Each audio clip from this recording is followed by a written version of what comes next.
Hello and welcome to Deep Blue Sea, the podcast. I am Mark Elephant Lamp Hoffmeyer. And I am Jay Test Shark Escapes Cluett, welcoming you on board Deep Blue Sea, the podcast. On this show, we've been through the entire Deep Blue Sea trilogy, scene by scene, and we're doing it again, because that's what we do here. So this is Deep Blue Sea 1, Chapter 2, Round 2.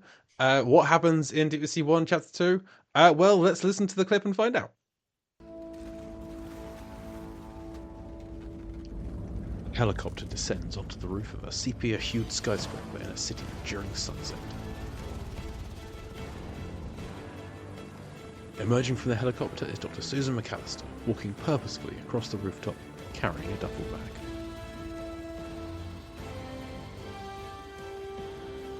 Tucked to an office interior, a copy of USA Today is dropped onto a desk, the headline reading, "Test Shark Escapes." Dr. Susan is defensive. Okay. We've had some problems at the facility. What we're attempting to achieve here has never been done. We're this close to the reactivation of a human brain cell. Doctor, the $200 million I've sunk in this company is due to great part to your research. But when the market opens Monday, despite my reputation, I don't like heights, especially falling from them. I'm sorry, honestly. Susan is meeting with businessman Russell Franklin and his silent boss. Susan walks to the window and looks out, pensively. Tell me, Mr. Franklin, have you ever known anyone with Alzheimer's?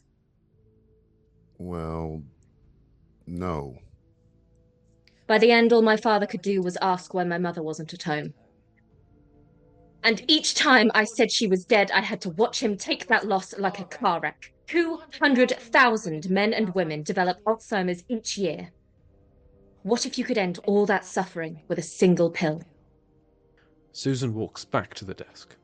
Give me till Monday morning, 48 hours. I'll give you results that will skyrocket your stock price, or I'll help you pack the lab myself. It's your call. She leaves the office. Neither Russell nor his boss have moved. Cut to a small airplane flying over the ocean. Susan is flying, Russell next to her, both somewhat happier than in the earlier scene. You know, it was quite the impressive speech you gave back there. I read that article on you. The thing in the Himalayas. Alps. Right.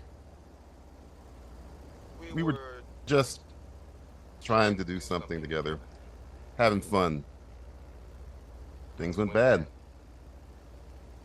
But you saved all those people. Not all. Susan looks concerned, as though the man next to her might have tasted human flesh and enjoyed it. The plane approaches a distant aquatic compound. Navy built it for World War II submarine loading. Refueling. When they mothballed it, we picked it up. Added aquatic pens, underwater labs. Your dime, I guess. Looks like Alcatraz floats. The plane descends around the compound as Russell takes it all in.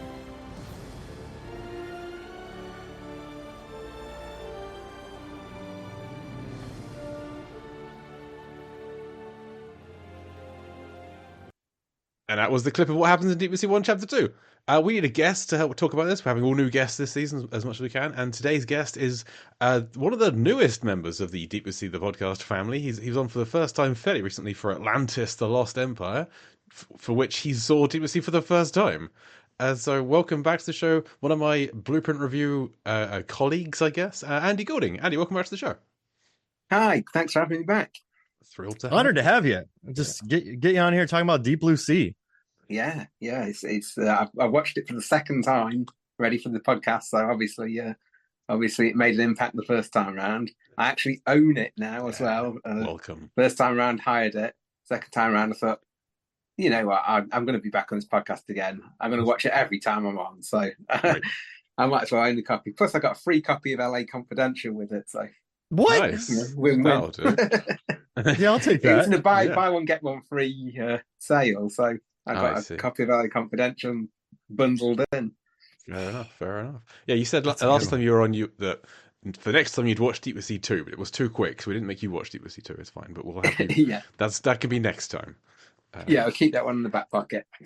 Yeah. I have a question, you two. So during this scene, Dr. Susan McAllister is talking to Russell Franklin and Executive, right? Is the Ronny Cox's name is Executive. Sure. And in his office, he has an elephant lamp. I was wondering, if you had a big office like this, what kind of animal lamp would you have? Oh, that's a good question. What are those fish that have built-in lights Oh, the dangling down over their face? The anglerfish. Yeah. Yeah, I would that's- have that. I've got a model of one of those in my bathroom. That's a great shout. That's excellent. That's amazing. And the Yeah. lamp is like, so the arm goes around and then the lamp. That's incredible. I was going to say like a sloth. I can't even top that. What would you What's pick, that? Jay? What would be your animal lamp? Anglerfish is perfect, but I can't do Yeah. that because Andy's got that. That's because it's got a light in. It's like be like saying glowworm, but glowworm would kind of be a boring shape because it's just kind of a lump with a light on the end. I mean, I love dinosaurs, so I'd love to have a dinosaur lamp. What part of the but not they already exist with like lamps that look like kind of origami dinosaurs where the whole thing glows. I don't want that. I want a specific part to glow. I want it to glow out of the mouth. Nope. What's that I want spitting it, I dinosaur? want it to oh god. The lap. Yeah, the one from the it's not Pachycephalosaurus. I know exactly what it's the one from Jurassic Park that I should know Yeah, the name of, and I can't think of the name of it. Its head pops out, right? And you could put it down and it could be like a little lamp on that. I've got a Lego one right here, and I should know exactly what it is, but I can't remember the name of the thing. A brontosaurus could be good. Yeah, I'm thinking I want it to just look like a static dinosaur. Let's just say a Triceratops, but when you lift up the tail, it shines out of the butt. That's what I want. That's what I want to happen. That's what I want it to be. Like a butt light. A butt light. I want a dinosaur butt light. Could you I have like it that. like an oblivious dinosaur in the foreground, and the light is a comet coming towards it from behind? Perfect. Dilophosaurus. I had to Google it, but Dilophosaurus is what we were talking about. Good. I can sleep tonight. See, that's got. I don't know if I'd want a brontosaurus lamp. That's kind of disturbing me. Like the head's a lamp. Like I It's don't not want like that. life size. That would be too big. My house isn't that big. I mean, like a quarter scale, That's still quite And it- big. a 16th, a 6th. Well, Yeah, quarter scale is still the size of like a big car. 1/64th, one 128th. Okay, this is a useless light at this point. It's too small. It's a torch, right? Cell phone could do better than that. But But this- the anglerfish is perfect. Yeah, that's a great one. This is a lamp heavy moment in this scene. Like there's like 4 lamps. And you know what, Jay? This is the brilliance of watching this again, because I was just sitting there looking at all the lamps in this movie. And I went Brick from Anchorman, just saying like, I love lamps. I love lamps. Yeah, we did mention Nick Rehack joined us for the first time we went around this chapter, and he did pick up on the kind of Hyrule designed triangular design on the lamp on Ronny Cox's desk, but we didn't mention the myriad of other lamps dotted around the scene. So yeah, there are way more than I was expecting there to be. And it got me thinking about the best lamps of 1999 movies. Of course it did. I'm really annoyed because I spent way too long researching lamps today when I should have been working. But Andy, I came up with some good ones. So I think lights are really important in Stir of Echoes. With like, there's a light bulb that's important, but during the seance scene, there's a good lamp. Magnolia has some good lamps. There's a good IKEA lamp in Fight Club. Audition has a humdinger of a lamp. 13th Floor has some good like hotel lamps. Election has that nice like glass, stained glass lamp that I like a lot. But the 2 contenders for best lamps are The Insider and Russell Crowe's room that's like a forest, and he's just flanked by these 2 gorgeous lamps while he's doing some work, or Eyes Wide Shut, because their house is like Lamp City. Like that should be the name of the movie, like Lamp City. You're That is a great missing, name for a movie. you're missing 2 incredible lamps from the same film. And Andy will be watching it very soon because of what he's doing on Facebook. You're missing Luxo Jr. and Bo Peep from Toy Story 2. Oh, they're lamps. They're lamps. Bo Peep's a lamp, or she's like a Yeah, Bo lamp Peep's part of a ornament. lamp, yeah. And then Luxor Junior It is the looks Angry like Junior Boys is lamp very that, clearly a lamp, yeah. hops out at the front and bounces on the ball in the Pixar logo. Not part of the film, but part of the logo. Just do me a favor though. Type in Eyes Wide Shut lamps. Okay. It's like so many lamps. There's a myriad. There's a plethora of lamps. It didn't autofill, which was a shame. Well, it's like a Christmas film, so there's always like lights everywhere in that film, like Christmas trees and things. But yeah, there's like in a restaurant with like a glowing ball lamp. That's when he meets Todd Field, isn't it? So I mean, not only does it feature great lamp work, but it features Tom Cruise's best walking on screen. Sure. Well, the kiss, he rarely walks, does he? He's rarely walks. He moves at speed. No, watch it. He does paranoid walking, stressed out walking. I believe you. Shopping walking. I'm frustrated walking. Paranoid walking. A lot of great walking in that movie, and lamps. So I'm taking it. 1999 MVP of lamps. Eyes Wide Shut. What do you think, Andy? I mean, they're not quite lamps. Sorry, they're not quite lamps, but there's like chandeliers in Otagunga in Phantom Menace, in the underwater. Those orbs. There's like in the big bubbles that the Gungans live in. There's like these balls of light in them. I don't know how they work, but they're pretty cool. Anyway, sorry, Andy. What did you think about the lamps of 1999? I can't be that specific. I was just racking my brains for other good lamps in films from any year. I just dropped this on you. Sorry. It's been a long time since I saw it, but am I right in thinking that when Dean Stockwell sings In Dreams in Blue Velvet, does he sing that into a lamp? Oh my gosh, let me see. Blue. There is a movie called In Dreams in 99. I wonder if there's some good lamps in that one too. Song. Let's see. Does he sing into? I just typed in Blue Valentine. Sure. That's a completely different movie. It's set in a house, so I'm guessing there are lamps in it, but I don't. I'll tell you, he does definitely sing into a lamp in an 80s film.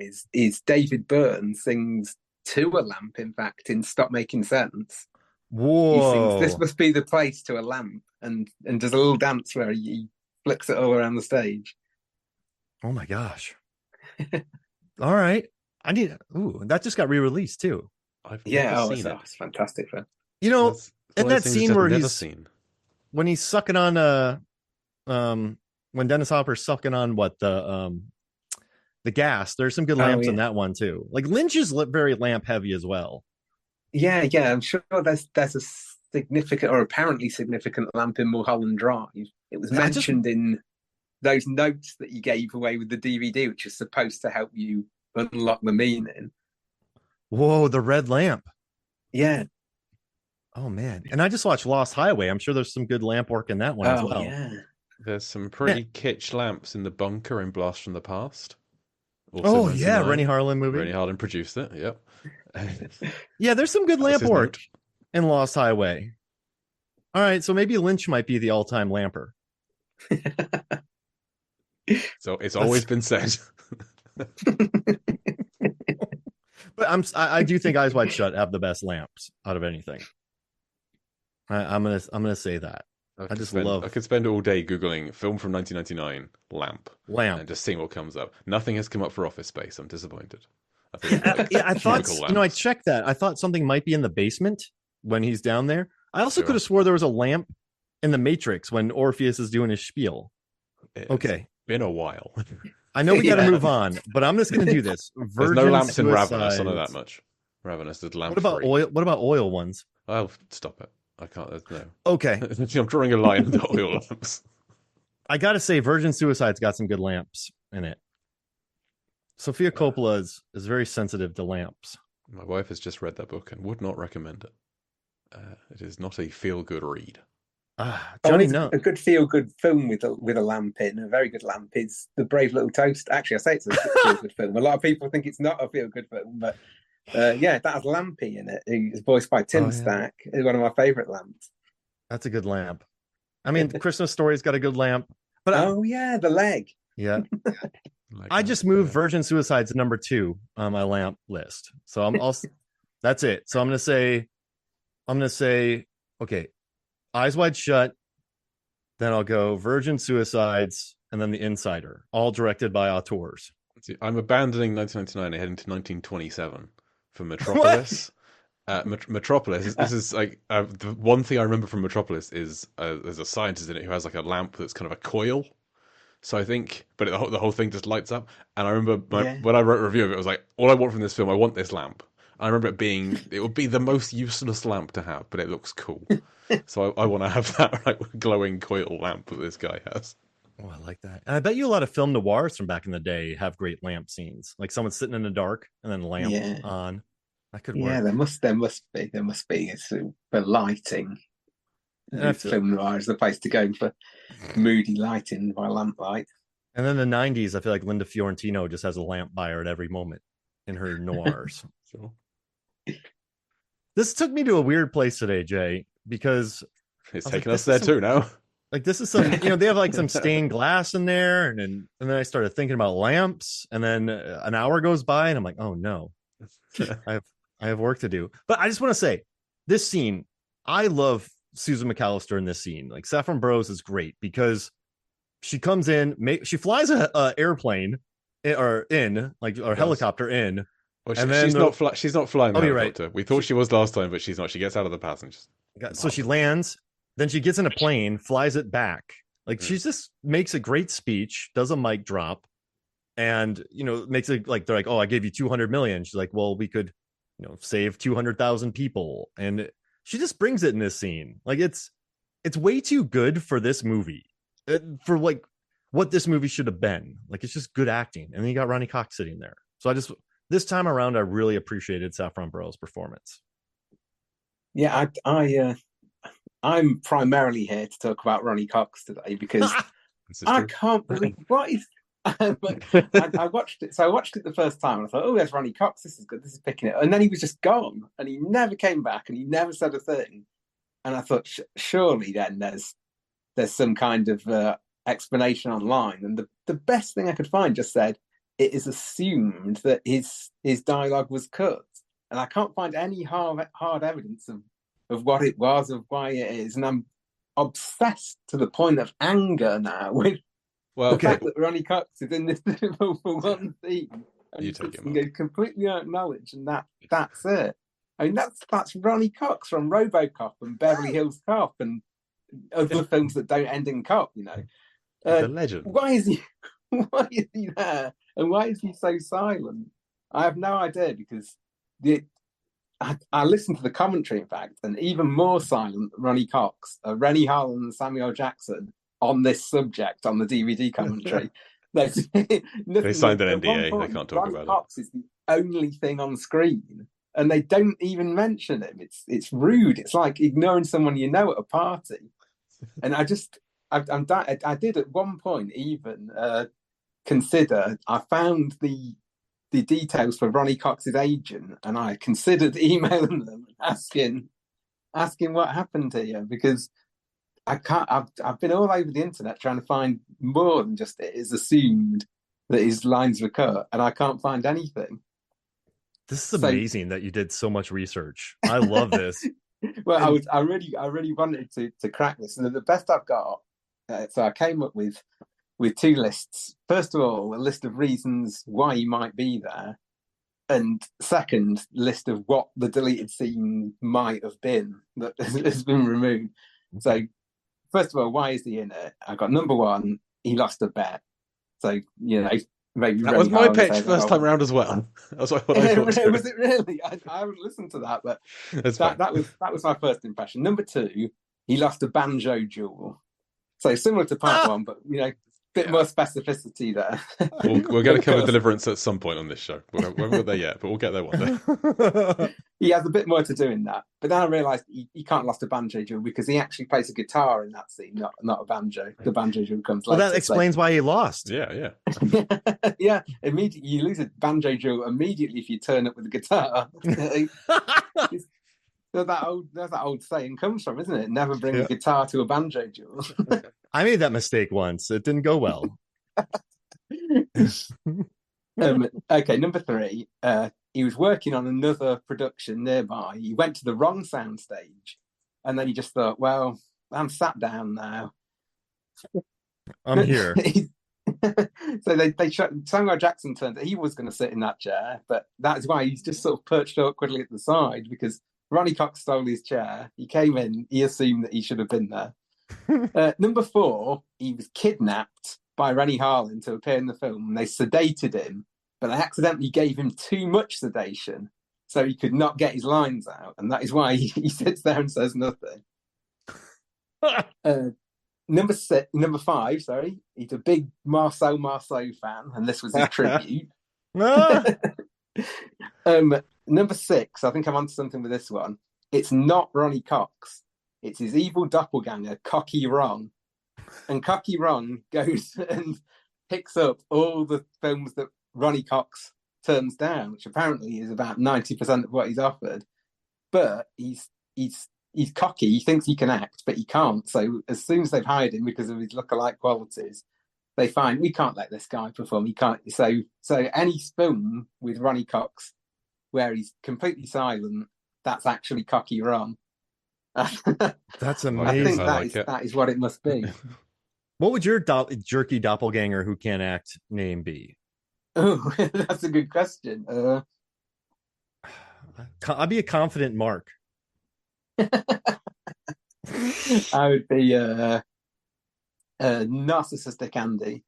What about you, Jay? See, I thought Cocky was a play on Cox.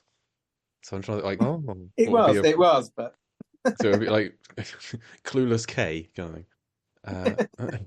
Confident Mark. Yeah. I need to stop trying to find lamps in films. I'm closing some tabs. I'm sorry. What about the deleted scenes? What do you think are the deleted? Oh, sure, yeah. Well, yeah. If we were to assume that what actually happened is his dialogue was cut for time, I was thinking, well, if you're going to get Ronny Cox in, something significant must have happened in this scene to get Ronny Cox in. It can't just been one line of dialogue. There must have been some kind of significant exchange or event. So, number 1, I thought maybe his head explodes like in Scanners. Sure. But I thought that was probably too much too early on. They haven't had any explosions at this point. They don't want to, shoot their load too early. That's kind of they're not trying to cure Alzheimer's. They're trying to cure brain explosions. Would be a different direction for the film to go. That'd be amazing. You know how many brains explode? Maybe, 200,000 brains explode a year. We could save it all with one little pill. And then, that'd be funny if someone in the background's like, "Is that true? Is that blew my mind?" What is how many people does she say? She says 200,000 a year, but 200,000. Yeah, it's more than that. 200,000 a year people. If 200,000 men and women a year develop Alzheimer's, what you could end all that suffering with a single pill. I was thinking, surely you would at least 200,000 pills. Yeah, you'd think. Unless you line them it's all up. It's one massive pill that you just cut little slices. it's the Blarney Stone. With one little pill. You're gonna need more than one. Oh no. It's going to be at least 4 times this big. You have to use my math. It's gonna have to be like 18 times as big. There we go. Okay, number 2 then. It turns out the deleted scene actually occurs at the end of the film, and it turns out that Ronny Cox is actually the final shark. He pulls his mask up, and Ronny Cox is under there. And I would have gotten away with it if it wasn't for you pesky scientists. You pesky shark wrangler and chef. Yeah. I'm cooked. Okay, number 3. Saffron Burrows makes a big impassioned speech, and then Ronny Cox responds with, "Damn it, Axel, that sort of policing might fly in Detroit, but this is Beverly Hills." And then Samuel Jackson and Saffron Burrows just sort of look at each other confused, and then we cut. Oh, that's amazing. He's like, listen, Dr. McAllister, that stuff may fly in England, but not here. Let's see, what's number 4? Ah, yes, yeah. And so, having failed to get a word in edgeways through the whole thing, Ronny Cox then turns directly to the camera and says, "It's always the way, isn't it? The black guy gets to talk, the woman gets to talk. When will the world finally give old white male CEOs like me a chance to make their voices heard?" Prescient. Ronnie wants his lines. No, the cocky Ronnie. Cocky Ron would say that. Cocky Ron would say, yeah. Cocky Ron would think everyone's going to be on my side on this. I'm the victim here. And finally, the one thing I learned about Ronny Cox, actually, which I didn't know, is he's a musician. I should have known from bringing the guitar to a banjo drill, really. Sure. But he's a musician. So I thought maybe there was a musical number here to finish the scene, around the scene off. I was listening to a bit of his stuff, actually. He's got a great song called Milk Bone Underwear. So I think maybe that was just that quite nicely. Yeah. It's actually based on an old joke from an episode of Cheers. So, it could have been a nice palate cleanser after the Alzheimer's speech. Milk Bone Underwear?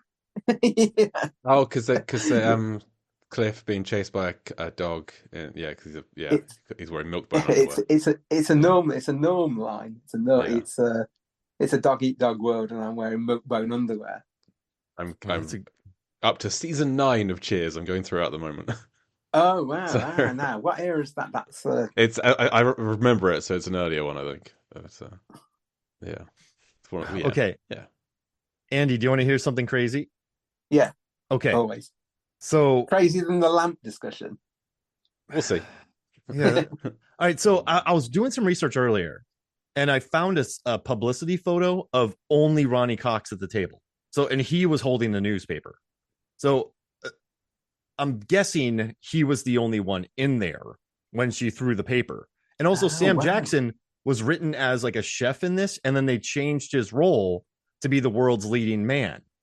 So I wonder if they filmed it with Ronnie, and then they're like, no, we got to get Sam in here because he's the world's richest man. So then they reshot it, and that's why Ronny Cox looks so angry. Like, he looks pissed off. He's like, all of my lines are gone right now.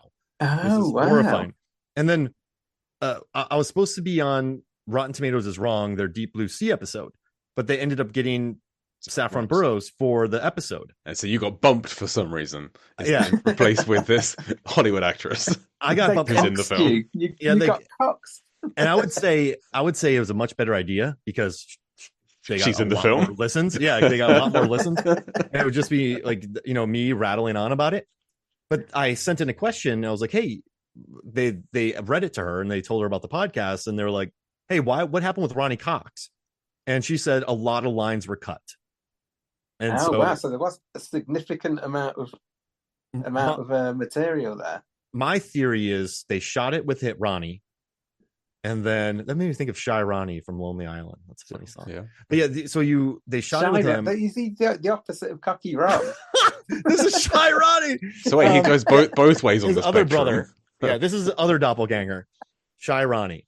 So I think the parents name all 3 of their kids Ron. That's and then there's Captain with Kurt Russell, of course. But and then Ron John. No, that doesn't work. But yeah, you have. So I think they filmed it with him alone, because I found a publicity still of just him with the newspapers looking at it. No Samuel Jackson in sight. So I think they shot that scene, and then they brought in Jackson to just do all the dialogue again, and that's why Ronnie looks so mad. Mad Ronnie. That's my theory. Wow, that's great. So it's great. So Samuel Jackson was going to be a chef. He was originally the preacher character. Oh right, so LL Cool J wasn't in it originally then. Yeah, there was 2 chefs. Yeah. Oh right, there was going to be 2 chefs. That seems like chef overkill. Yeah. Well, I think they just made one of them the bird. I think. Yeah.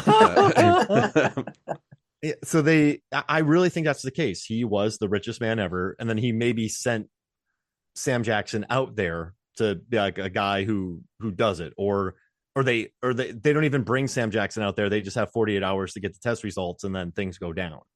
So because Sam didn't want to be, his agents didn't want him to be the character, and I think then Rennie was like, wait, and he's like, you're the richest man alive. You're the richest man ever. So I think they just threw him in there.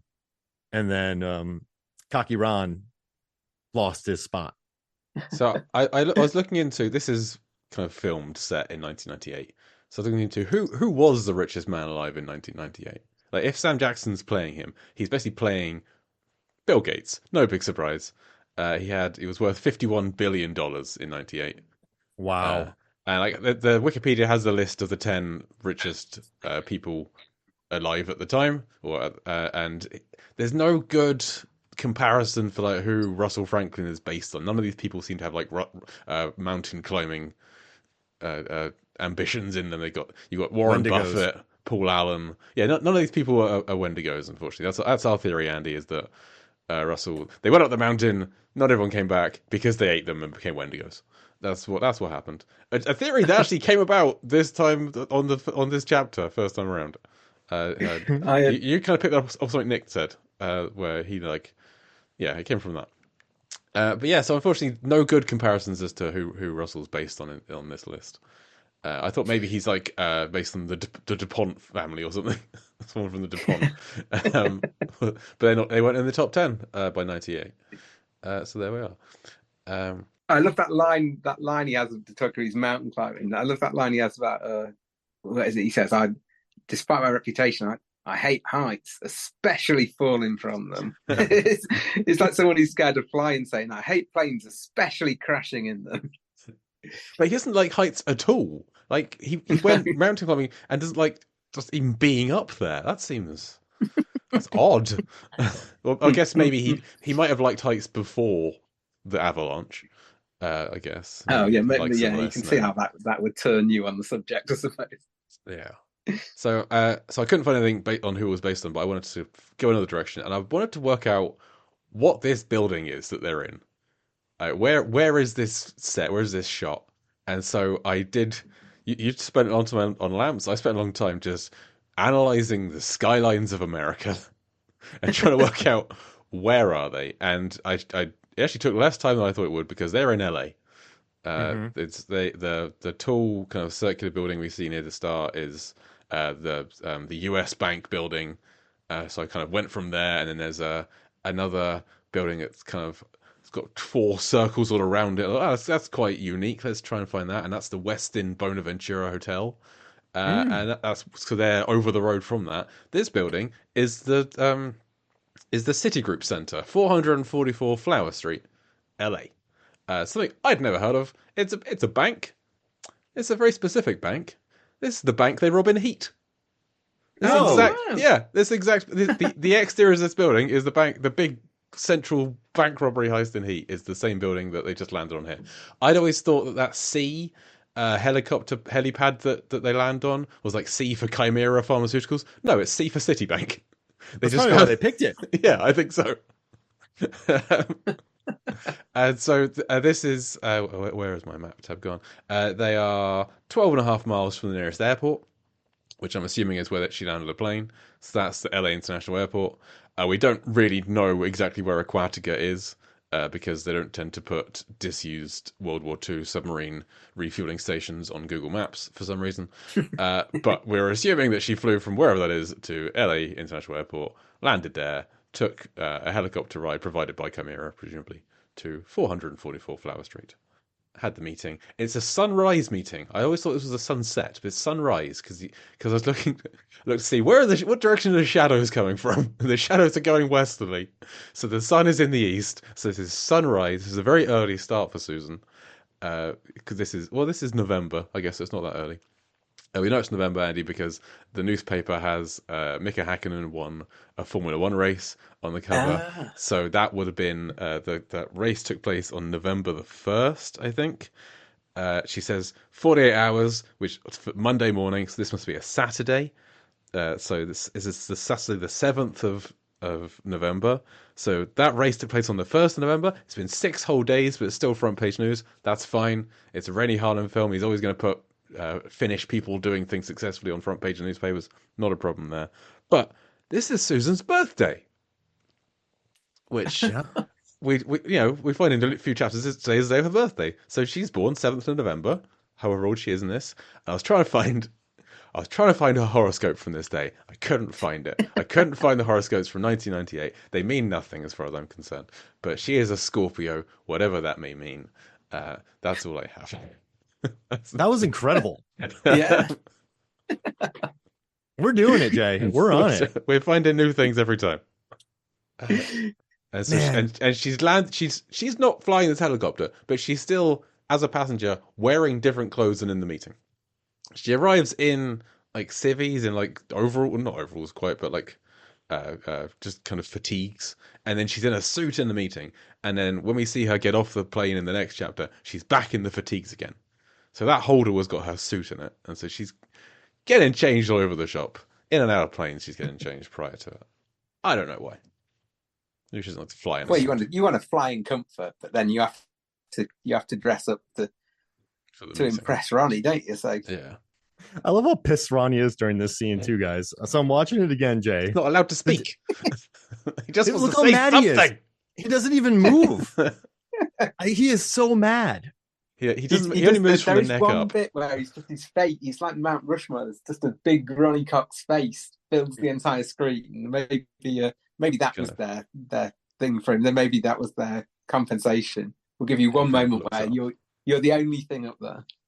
He's pissed because, like, I guarantee you that's a reshoot, and they're like, you have no lines this time.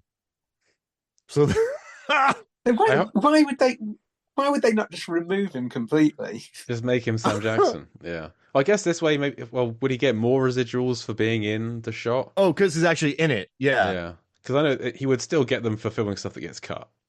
Because I know that Rick Mayall still received Harry Potter residuals for being Peeves. So yeah, he must get some that Deep Blue Sea cash coming in every month. Ronny, you're welcome. A lot of that. We've just sent some. Andy's bought the disc, so some more money's coming your way courtesy of this podcast. You're welcome.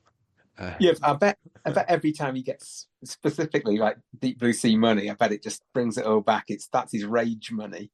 I bet he keeps it in a separate jar. He's got his own private like rage room, paid for, funded just by his Deep Blue Sea money. He just goes in there and throws lamps at the wall. All lamps, just lamps. So he gets his rage money, buys lamps, and then just throws them back home. That's his one defining memory of shooting the scene is all of the lamps. So every time he sees a lamp, it's just anger and ire inside of him. And that's the room he goes to take it out and smash his lamps. His house is entirely lit by candles. He won't have any electric light in there. You know what would be amazing if there's like sentient lamps and they get like taken from their lamp brethren and they're brought to Ronny Cox's house. Wasn't ready for sentient. They're brought to Ronny Cox's house. It's like, and then they got to go get saved from Ronny. There's a whole film in there, isn't there? Silence of the Lamps. And he's just angry. And all he wants to do is destroy lamps, and they got to get to him in time. It's like Finding Nemo, or just one of those types of movies where the lamps got to go on an adventure to save their brethren, sentient brethren lamp, who's been taken by Ronny. It's Toy Story 5. That's what and then they start talking, and then he freaks out like Sid. But then it like takes a really dark turn where he pulls out a gun and just blows up all the lamps, Jesus. And then the movie ends. So how would you would just Silence shooting of the lamps? Would just shooting the bulb kill a lamp in this film? Or do you need, because what is the bulb to a lamp, to a sentient lamp? Food. That would be a great scene, actually, wouldn't it? If he finds this out the hard way, so he shoots out there's certain amount of lamps. He shoots them out. They're the only source of light in the room. He shoots them out by the bulb, assuming it's going to kill them. But then he realizes too late that doesn't kill them, and then there's just one lamp with a bulb left, and that lights the final scene of the damaged lamps just swarming on Ronny Cox and destroying him. You know what weapons that they would use? Bayonets. He'd be screwed. That's the two types. I got the two types. Just lamps attack him, and no! And then they fuse to his body, and he becomes Robo Lamp. Beverly Hills Lamp, like this haunts him. Jay, I want this movie with the bayonets. Yeah, me too. So I Silence of found the Lambs. there were no significant Lamb's events Arm. that took place on November the 8th, 1998. It is a day of nothing, it seems. Day of Nothing. A day of nothing. This is the most significant thing to happen this day, is this meeting. I mean, it's pretty important because, you know, I'm sure you have similar newspapers in the UK, but like USA Today was huge. I used to go pick it up almost every morning and do the crossword puzzle when I was teaching. Like, you go get a USA Today, like it was everywhere. So the fact that news, and they said those kids are teens too. They're not teens. Like they're like 26. Yeah, but they call them teens in that. But it's everyone knows that there's sharks who are being tested on that escaped and attacked some teenagers. So like that's huge news. So this meeting is, yeah, and like this meeting could technically help cure Alzheimer's, and it works. So I guess it is probably the most important thing of that day. Yeah, but wow. would this meeting be like reported upon? Well, yeah, because Chimera might be tanking. Sure. Like, will this affect Chimera? They're going to bring in the scientists and talk to them. Yeah, that's really interesting. Yeah. So when I was talking about the building, I forgot to say this building also appeared in the Anna Nicole Smith classic Skyscraper. This is the building from that film. It also appears in Tony Hawk's Pro Skater 3 and Grand Theft Auto 5. It is destroyed in San Andreas when the US Bank Tower collapses on it. This building has a Wikipedia page. Oh, nice. It has a in popular culture section, which does not mention Deep Blue Sea.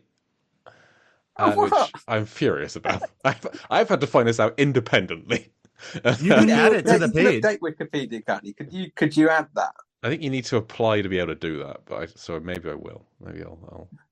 That's the reason I applied to edit Wikipedia, is to add this one little addendum to the 444 South Flower Building. And listen, picking Chimera was smart too, because Chimera is like a hybrid anyway. So these genetically modified thing, I just want to bring that up real quick because I keep forgetting about that. Well, yeah, it's Chimera. We've talked about it before, but I just think it's a good name. Yeah, because it's like a hybrid beast, and this is a hybrid shark. This movie's way too good. I'm telling y'all. I want there to be more Chimera representation in Ronny Cox's office, because you've got the giant photo behind him of like two hands holding these little alligator legs. Yeah, they're not. It could be Chimera. There's other photos dotted around. No Chimera. There could have been a Chimera lamp. There should be. There must be. I insist. I'm furious. Yeah, they got lazy. It's a good, it's a good looking office they built though, just for one scene. It's just the biggest office in the world.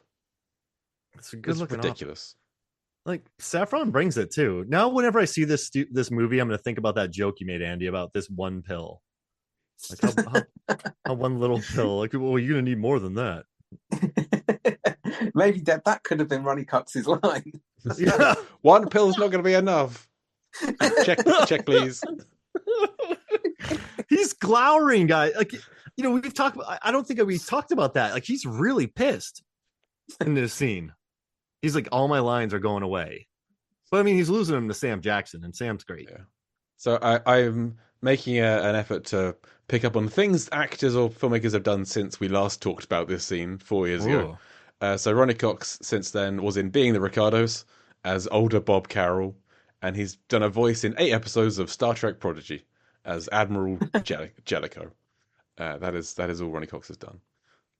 I did read that he turns down 90% of the things he's offered. Like, I think they offered him Axel F and he turned it down because he wants to.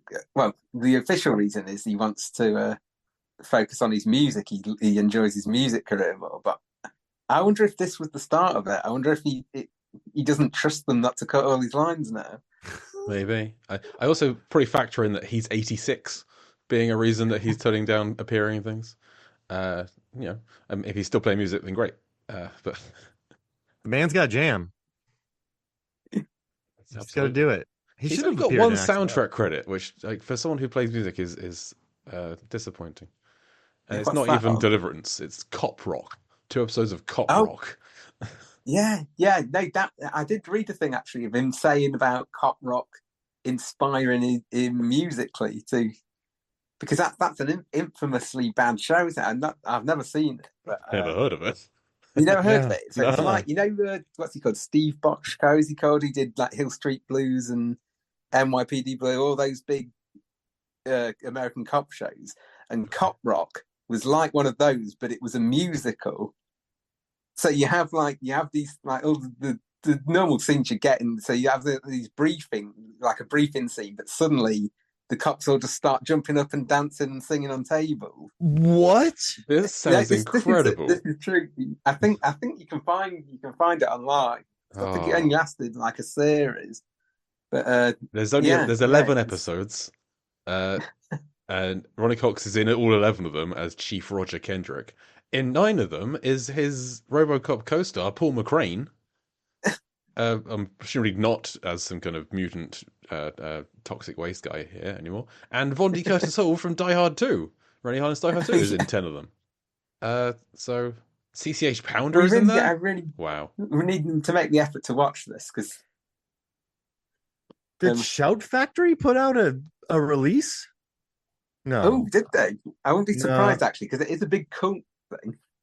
I mean, Cop Rock. It's $16 on Amazon. That sounds worth it to me. Maybe he's still mad in this scene that his show was canceled. Cliffhanger's Rex Lynn is in 2 episodes. I filter everything through Rennie Harden films at this point. Does Rex and Rex Lynn's in Die Hard 2, is he not? He's in 3, is he not? He's in Cutthroat Island and Cliffhanger. Yeah. Blast from the Past he appears in. I'm telling you, he's in Night, The Long Kiss Goodnight. That sounds a bit. Yes, he is in The Long Kiss Goodnight. There we go. So he's in Long Kiss Goodnight, Cutthroat Island, Cliffhanger. Get it, Rex. That's his Rennie triple. The Rennie trips? The Rennie triple. Yeah. You know, when you see him, you know he's good. Like, you're not like when Rex Lynn's on screen, you're like, I'll be fine. This guy's good. He sings in this. I felt about Ronny Cox, and I was not fine because he did nothing. He's so pissed in this scene. It makes me very happy. I feel it right along with him now. I really wanted more Ronny Cox. He wouldn't even move his head. And you know, there's I guess we'll get there later on, but there's a lot more shot that wasn't used for Deep Blue Sea that Saffron Burrows talks about. It's in the Rotten Tomatoes is Wrong episode. So if you just type that in, you can listen to her. And she loves the movie. So she was like very positive about it and she digs it. So that made me very happy. She's not like Thomas Jane being all like, I hate it. Jimmy Smits uncredited for one episode of Cop Rock. Sorry. It was? Jimmy Smits. Oh, really? As a named character, but still uncredited. I wish that was my story. Like I worked for years. I tried out for many movies, TV shows, don't get any roles. I keep losing them to people. My lines get cut. And then I finally land the lead on a TV show, Cop Rock.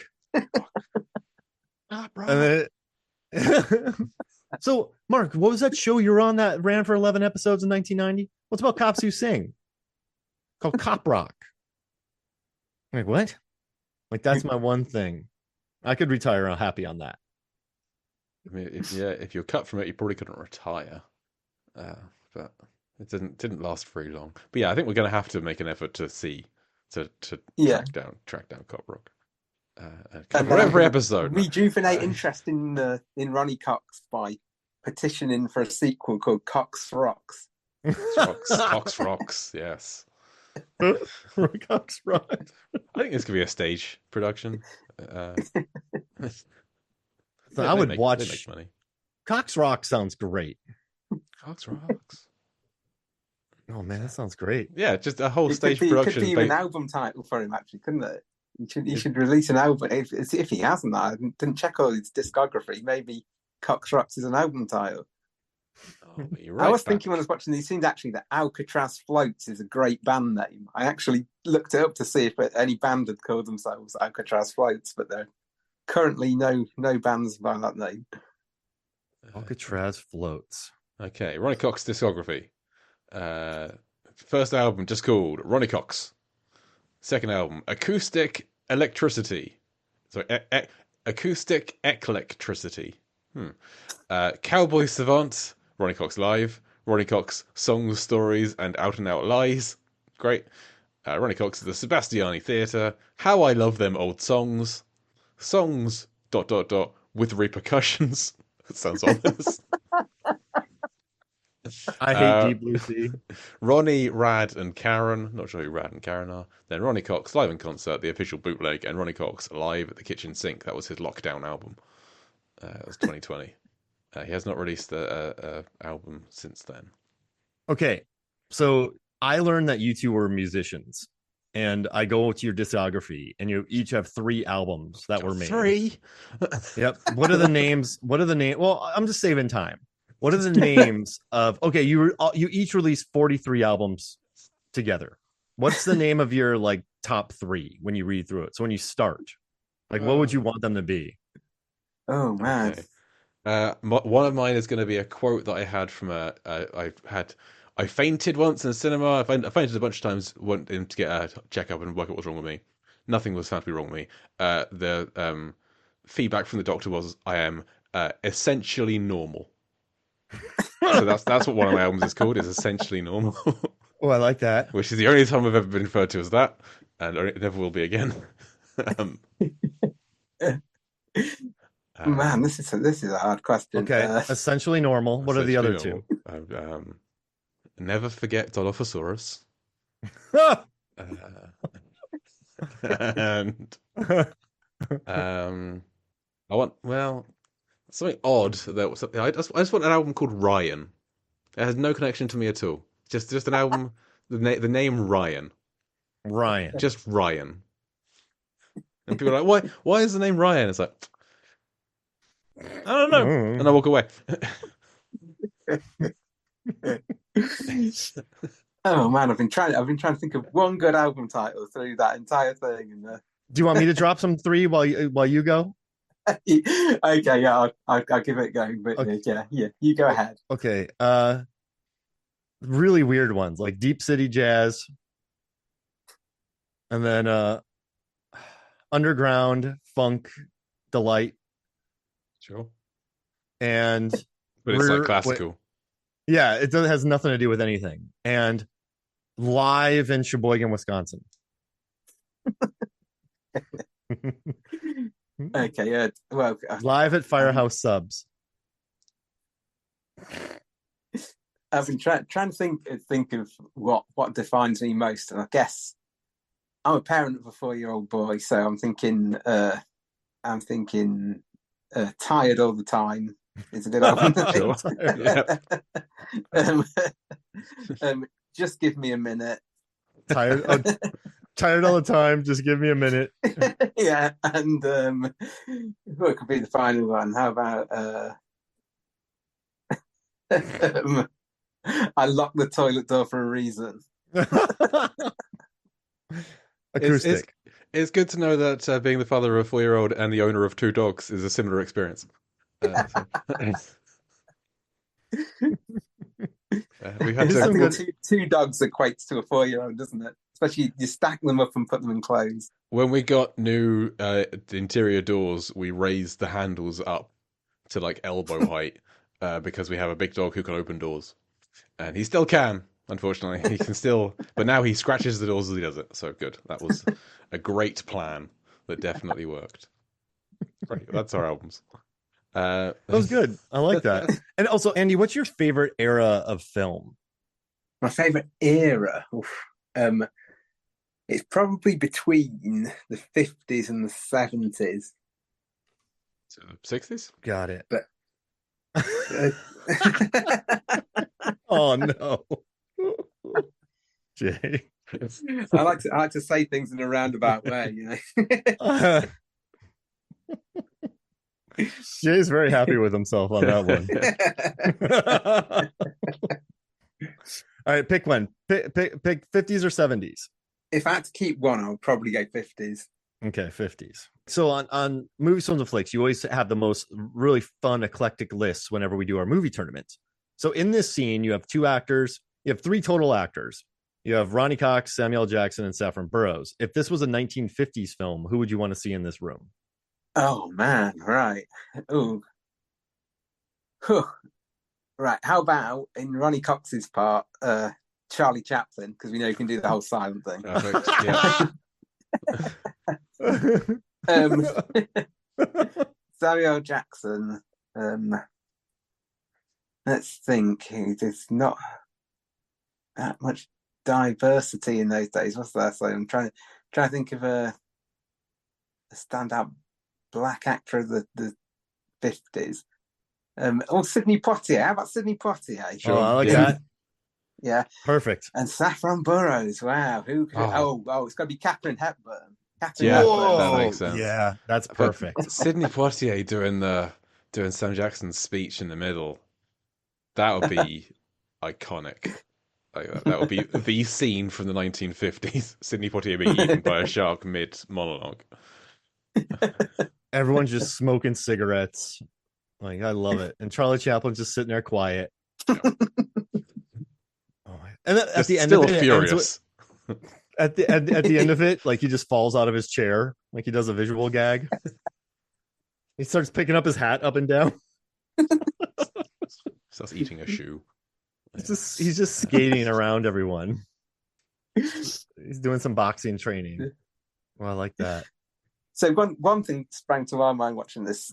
It's impassioned speeches in films. What's your favourite impassioned speech that someone gives in a film? Poof. I mean, Independence Day is a good one. Yeah, that's the one that springs to mind instantly, isn't it? Yeah. Bill Pullman and Al Pacino's speech in Any Given Sunday, like about inches, and like that's a great speech. Al Pacino has a couple of good ones actually, because his final remarks at the end of And Justice for All. That is an incredible scene. Scent of Woman is not a great film, but he's got some good monologue in here. Wait, what about Quint's speech in Jaws? Or sure, story? Yeah. Is that a monologue, or is that that's a monologue? There's a monologue in there. It's definitely a monologue in there. I like that. Has anyone seen the Mr. Rogers documentary, Won't You Be My Neighbour? No. That has an incredible scene where Mr. Rogers single-handedly secures funding for PBS by giving a speech to a senator who is going to farting on Richard Nixon's decision to cut funding for public broadcasting from $20 million to $10 million. And this senator is very gruff and like seemingly not very receptive. And Mr. Rogers just wears him down to the point where he's almost in tears by the end of it. And he just says, I think it's wonderful. I think you've just earned the $20 million. It's if it was in a fictional film, you wouldn't believe it. You'd say that is too sentimental. I'm out. But it's a real piece of footage. And sometimes when I'm having a bad day, I just watch that piece of footage to uplift me. Just lock yourself in the bathroom and watch it. As we established, that has no effect in my eyes.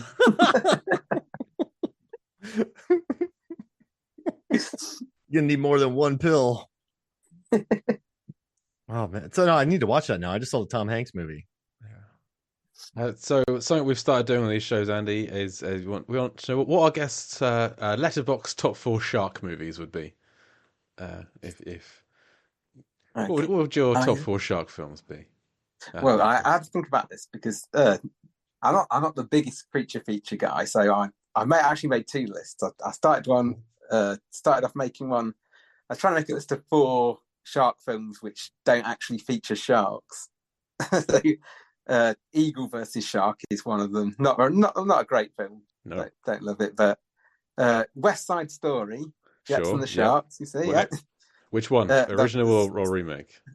It's got to be the original. Okay. Yep, the original for me. Although the remake is good, I did enjoy the remake as well.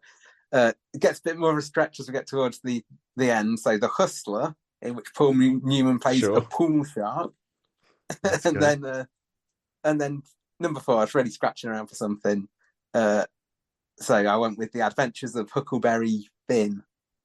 I thought you were going to say The Adventures of Lava Boy and Shark Girl. I actually saw that on a lot of people's lists of shark films. I actually Huckleberry Finn. I did a real one as well. So number one, not to be too obvious, but Jaws got to be on the list. Gotta be. Number two is the Sea Wolf. It essentially has a shark cameo. I mentioned this to Jay last time I was on. There's an old Michael Curtiz film called The Sea Wolf, but it does have a shark turns up halfway through and eats one of Barry Fitzgerald's limbs. So That's on the list. Yeah. anything where any kind of creature eats one of Barry Fitzgerald's limbs, that's what's going to make goes on the list. make that list. Number three, Life Aquatic with Steve Zissou. Yeah. And number four, which I haven't seen anyone mention before, but has anyone seen a Japanese animated film called Lou Over the Wall? No. Mm-mm. Lou Over the Wall has an amazing shark in it. So he's, I think he's my favourite cinematic shark. He's the father of the title character is a sort of mermaidy kind of creature, and her father is this enormous shark who wears a big blue suit and big brown boots and has a moustache. If you look up Lou Over the Wall shark, you'll get a great picture of him. Will come up instantly, and you'll want to see the film immediately. Oh my god, that's great! It's a shark in a suit. This is going on the list. We're going to watch this film at some point. We're going to cover this film. We're going to find out how deep and blue it is. I can't wait. Yeah, we need to add that. Heck yeah. I like that before typing in shark, I get Lou Over the Wall. Granny Octopus was something else that came up as a fill in the thing. So excellent. Can't wait to see what that looks like. Yeah, I would definitely come back to talk about Lou Over the Wall. Okay, done. This looks amazing. Yeah. I think we've done. Where's the Blu-ray? My notes. Oh man, This looks good. I just watched Boy and the Beast. I really like that. That's a good film. Yeah. Okay, Lou Over the Wall. Watch movie. Sorry, I'm trying to buy a movie during a podcast recording. Yeah, it's on Crunchyroll. Okay, cool. All right. Nice. So I would like to. Batman the movie was worth a mention just for that famous shark repellent. Yeah, scene. we'll do that scene at some point. I'm sure. Yeah, that came to mind because I was looking up shark films, and someone made a list of early shark films, and there was one called The Shark Fighters. It was from the 50s, actually, my era, but I've never seen it. I say my era, I'm not from the 50s, obviously. But it's called The Shark Fighters, and apparently the plot revolves around shark repellent. So not as much shark fighting as you'd hope for in it, apparently, though. Whoa, 1956, The Shark Fighters. It's on Paramount Plus. Okay, well, there you go, then. That's been added to the list as well. Great. We need to get you on here more often. This is great. And I just want to read something real quick. I in Movies, Films, and Flicks, I asked people for their favorite 1999 lamp scenes. And so Buddy Deal said he loves... How many replies? So 6. So Buddy wrote, the nice mid-century modern lamp on William Devane's desk in Payback. And Buddy also said the projector in 8mm. They really did a lot with it. Jesse Deal said that club table lamp from Eyes Wide Shut when Tom Cruise talks to his musician friend, memorable. His musician friend, Todd Field, come on. Yeah. And then Aaron said, I'm sure there's a lamp in the Iron Giant somewhere. Nick Rehack loves great lamp work in Eyes Wide Shut, so he agrees with me. Yeah. 2 people agree with me. And Allie Maxwell, the lamps in Green Mile that freak out when Coffee is doing his miracle stuff. I am frankly appalled that no one else said Toy Story 2, especially Aaron. I was on his podcast this past weekend talking Pixar films whilst we were supposed to be talking about Twisters. A lot of people don't realise that Bo Peep is a lamp, though. True. It's surprising how many people don't realise. But yeah, we got some good lamp answers. Andy, this is how we do it on MF Deep Blue Sea, man. We figured this out. This is fun. This is a good new episode. Jay, we're doing it. We're doing it. We're going to continue doing it and saying we're doing it every episode. So great. I think that's all the notes I have for chapter 2. Andy, anything else to discuss? No, I think we covered it. My notes are mainly about Ronny Cox, so I think we've as covered to be that. expected. As to be expected. Well, do you have anything you want to plug?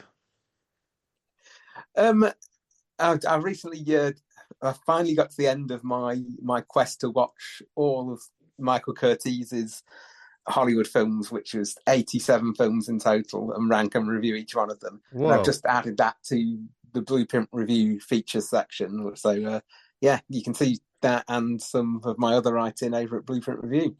Go read it. Great stuff. Yeah. And what's your Letterboxd handle? I forget. So do I. Oh, I gotta add you on Letterboxd. Is it? It's probably Madman Munt, actually. Yes, that's the one. That's what. Madman Man. Yeah, as in the Barton Fink John Goodman character. One of my favourite performances ever in all cinema. John Goodman in Barton Fink. Madman. Munt is Mundt. Good. That's something. So yes, you've logged 7,000 odd films. So you're currently you're currently watching all of the Pixar films and ranking those. Yeah, that's my next list. Yeah, I watched A Bug's Life last night. So that review will be on its way. There's a mistake. You only gave it 3 stars. I don't understand, given that that's a perfect film. But okay, sure. Well, you only gave it 4.5, so show me that perfect. Okay, well, it's perfect and it's perfect. Not everything's. Do you have any? I think you were shopping around a children's book. Last time you were on. Yeah. I'm trying to get some interest in my children's book, but well, I've written 3 now, 3 children's books, but none of them involving lamps actually. But I'm quite. That's where you're going wrong. The silence. I'm inspired to, I feel enlightened, I should say, to go and write a lamp based. Maybe not killer lamps. That's if it's going to be a children's book, but. Yeah. We could take it in a different direction. Branch out into survival horror. Yeah. Great. Well, if the silence of the lamps. There we go.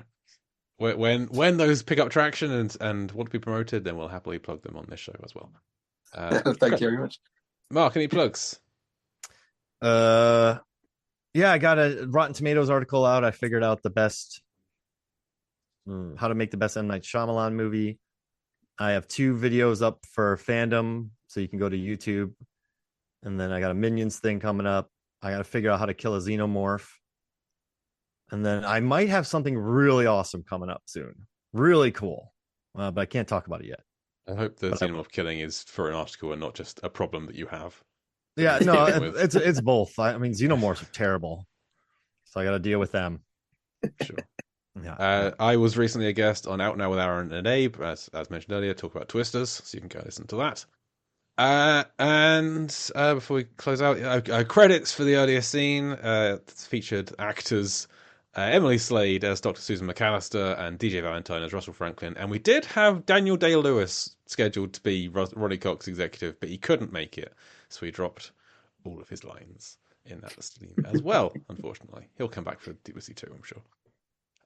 Next week is... I can't remember. Where is my spreadsheet? Come back. Next week on this show is Legend of the Ancient Sword, the remaining Rennie Harlan film. It's kind of the last one, but also he has released 3 since that came out. So yeah, Legend of the Ancient Sword, a film we haven't seen yet. We're talking about it soon. No idea if it's any good or not. We'll find out. It's going to be great, I'm sure. Well, it's a hell of a title. It is. It's during his lost Chinese period where he went and made a couple of films in China. And no one has ever seen them, but they exist on YouTube. So that's where we'll watch it. So we'll find out what it is. I'm guessing there's a sword in it somewhere. It's probably quite old. We'll find out. Yeah, legendary. Yeah. So we'll find out next week. But as for today's show, thank you once again to our guest, Andy Goulding. Thank you very much for having me. It's been great. Great guest. I have been Jake Lewitt. And I'm Mark Hoffmeyer. And Mark Elephant Lamp Hoffmeyer. There we go. And we'll Deep Blue see you next week.